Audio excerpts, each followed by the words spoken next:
સુરતમાં ટ્રેનોમાં નશાનો કાળો કારોબાર થતો હોવાની અનેક ફરિયાદો વચ્ચે ટ્રેનો મારફતે થતી દારૂની હેરાફેરીના વિરોધમાં ઉગ્ર દેખાવો કરાયા હતા. જો કે વાપી ખાતે ધરણા માટે નીકળેલા કાર્યકર્તાઓને સુરત રેલવે પોલીસે અટકાવ્યા હતા. સુરત અને આસપાસના વિસ્તારોમાં ટ્રેન માર્ગે મોટા પાયે દારૂની હેરાફેરી થતી હોવાના ગંભીર આક્ષેપો વચ્ચે વિરોધ પ્રદર્શન કરાયું હતું. કલ્પેશ બારોટ નામના આપના કાર્યકર્તાઓએ આક્ષેપ કર્યો હતો કે વાપીથી ટ્રેનો મારફતે દારૂ લોડ લઈ સુરત સહિત વિવિધ વિસ્તારોમાં પહોંચાડવામાં આવે છે.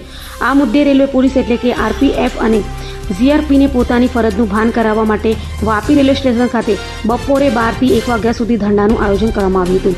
આપ કાર્યકર્તાઓનું કહેવું છે કે ટ્રેનોમાં ચાલી રહેલી દારૂની હેરાફેરી સામે રેલવે મંત્રાલય અને ઉચ્ચ અધિકારીઓને અનેકવાર રજૂઆતો કરવામાં આવી છે, છતાં અસરકારક કાર્યવાહી થતી નથી. વાપી ધરણામાં ભાગ લેવા સુરત રેલવે સ્ટેશનથી નીકળેલા અંદાજે 70 જેટલા કાર્યકર્તાઓને સુરત રેલવે પોલીસ દ્વારા અટકાવવામાં આવ્યા હતા. ઘટનાને લઈને સ્ટેશન વિસ્તારમાં થોડા સમય માટે તંગદિલીનો માહોલ સર્જાયો હતો. આપનો પરિચય શા માટે અટકાયત કરે? કલ્પેશ બારોટ, પૂર્વ સભ્ય જેડારી વેસ્ટર્ન રેલવે. છેલ્લા ઘણા સમયથી સુરત રેલવેમાં દારૂની હેરાફેરીનું પ્રમાણ ખૂબ જ વધી રહ્યું, ત્યારે જે કામ આરપીએફ અને રેલવે પોલીસે કરવું જોઈએ કામ જનતા દ્વારા કરવામાં આવતું હતું. છેલ્લા 15-20 દિવસમાં ઘણી વખત જનતા દ્વારા રેલવેમાં દારૂ પકડીને પોલીસે સોંપવામાં આવેલો છે. ત્યારે મારા દ્વારા રેલવે મંત્રાલયમાં રેલવેના ઉચ્ચ અધિકારીને વારંવાર રજૂઆત કરવામાં આવી છે કે સુરતમાં જે ટ્રેનો આવે છે એ ટ્રેનોમાં સૌથી વધારે દારૂ વાપી ખાતેથી ચલાવવામાં આવે છે અને જેનું વિતરણ સુરત ખાતે કરવામાં આવે છે. જો આ દારૂનું દૂષણ દૂર કરવામાં નહીં આવશે તો મારા દ્વારા તારીખ 17/5/2026 રોજ Vapi railway station RPF office ખાતે ધરણા કરવામાં આવશે.